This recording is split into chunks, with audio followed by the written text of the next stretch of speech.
This is my last event that I'll be coming to, so there's Brett's in the process. We did some interviews last week to take over my role. I've been in the role for 3 years, so it's a good chance to give it to somebody else. And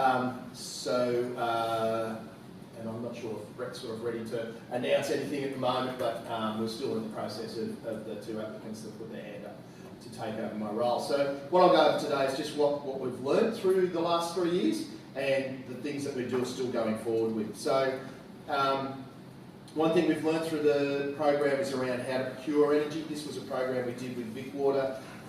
There's actually some documentation I can give you around procurement in the Victorian water industry and how to do that. So that's been produced, that was done by SatVic.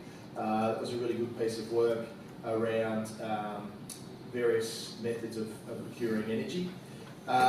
We also learned about PPA and the large-scale renewable project. So PPA, power purchase agreement, so how to buy renewable energy off the market, if you like, so wind and solar. What energy storage is about, so the Yakandanda project, so for those who don't know, we installed 40 kilowatts of solar and 40 kilowatts of battery at Yakandanda to run a water treatment plant which does about a meg a day. That is now run for 42 days without actually taking any energy from the grid, so it's been really successful, and the batteries were paid for by IWN. RMIT have just finished their report. They're actually reporting to us, coming to do a presentation to us in 2 weeks, and we're hoping to get them on the Oz Water conference this year to present on the outcomes. And the big finding around that one is they've shown that if batteries can get down to $700 a kilowatt, then they're very worthwhile doing. They're about $1,000 a kilowatt at the moment to buy. So they're sort of showing a cost return for the life of the batteries around about $700. So that's been good work engaging with RMIT around the research around how well that project's gone. And that's the batteries themselves. You can see there, that's 40 kilowatts of batteries. Probably the biggest disappointment Craig and I have had has been that when we take people out and they get all excited when we come out, we show them that cabinet and go, there you go, that's what it looks like, and they go, is that it? And we go, yep. Well, we can show you Yakandanda because it's really pretty, but yeah, that's all it really is. It's not a lot, but gee, what it does is quite impressive. So the other one was certainly around the Yakandanda project. It's led into a project internally with our businesses. Before you build behind, this is the one learning that if I give to anyone around renewable energy is optimise your plants before you build. You can overinvest, and certainly in the case of Yakandanda, it looked like around about 100 kilowatts of battery and solar to run that plant, but after investing in the optimisation and removing some equipment to reduce the amount of energy, we got it down to 40 kilowatts. So, you know, from $500,000 investment down to just a bit over $200,000. So, to save, you know, what is probably $15,000 a year in energy costs. So, big lesson around optimising your plants.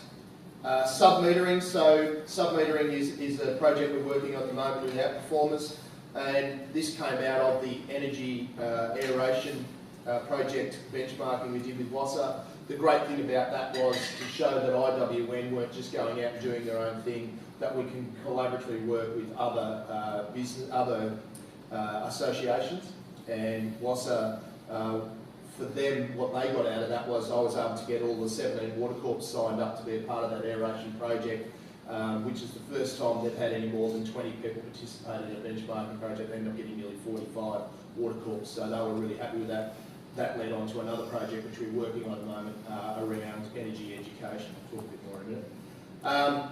So the sub-metering project, we're working with Outperformers ourselves, Yarra Valley Water and Colaban. And this is around what came out of the aeration project around how to do sub-metering. So there was a real gap around what do you do sub-metering. So that's pretty easy to stick these little things into sub-meter at each piece of equipment you have in a plant. What's not really well done is how you look at the data, and it gives you a way of seeing how you can manage your plant better and your energy better. So that's what Outperformers are doing for us. That'll come out early next year. And what it really is going to give the operators is, for our business, is a desktop that they can have a look at exactly how much each piece of equipment costs them by minute, by day, with having the wholesale market feeding in and also the energy outputs. So it'll generate it into a nice little front page on a computer that they can have a look at. And it makes data understandable and usable instead of just a heap of sub-metering pumping out a heap of data on your SCADA systems. And it also helps with things like this. It's just a little graph of last year's exposure to the wholesale market, with the red bar showing the our load at the West Wodonga treatment plant, and the two spike events where price went up to $15,000 a megawatt, and showing how we can use that data to then shed power to actually save, and we avoided $30,000 cost over an hour by doing that. The other one was Pump Checker, and Michael Welch sort of taken on the next phase of Pump Checker. But what we learned out of Pump Checker 1, if you like, the first part of it was we engaged with a consultancy company to give us a piece of gear to actually have a look at what's the to optimise our pumps and see if they're working on the best curve and energy consumption. What we learnt was we didn't need big consultancies to do that. We could do it ourselves. So we have a lot of that data and information ourselves. You don't have to pay a lot of resources to actually do this work. We actually have the smarts ourselves. It's just understanding what we're looking for an output. So Michael's taken that role on now, but it was a good one around, you don't need to spend big dollars to make savings.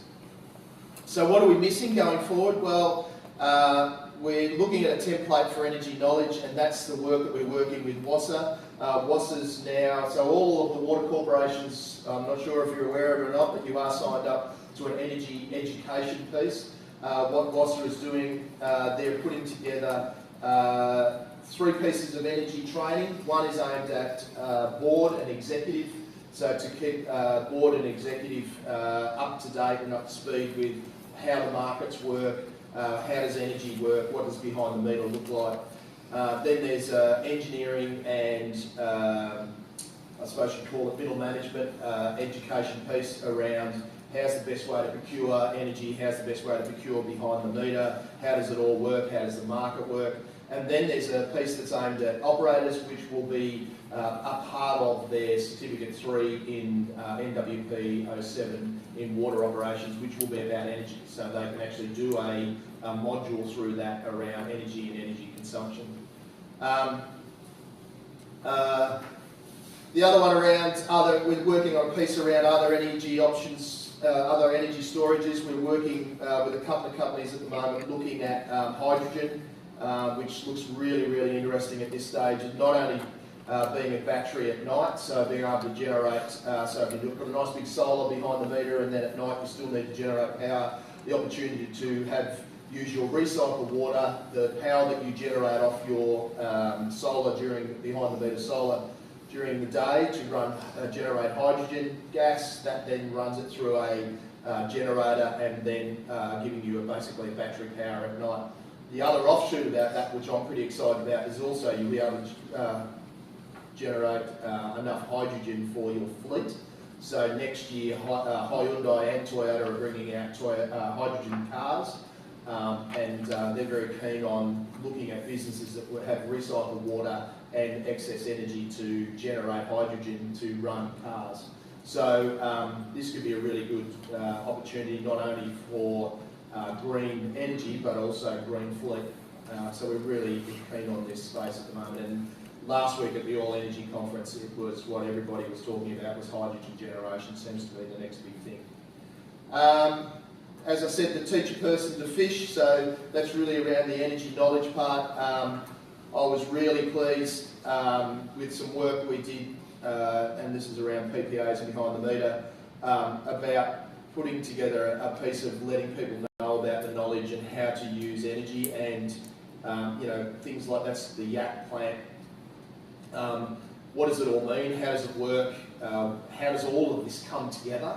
So the energy piece we did about procurement, behind the meter, the sub-metering, aeration. How does it all come together? And it was fantastic this year that this is Michael Chapman, who's my coordinator of operations at North East Water, a bit of a plug here, but Michael won Best Paper for his paper on energy procurement at North East Water. So that's the next phase that I think that we really want to get into, is it not just being in someone like myself's head, or each of you have probably employed over the last couple of years an energy specialist, but actually having it right through your business that everybody understands energy, including procurement, right through behind the meter, sub-metering and all of that, because certainly what we've seen in price over the last couple of years, it hasn't, it's one of our big three inputs now, so on our budget and bottom line. So that's been, a piece of work that we really want to get moving over next year is the work with WASA and the education.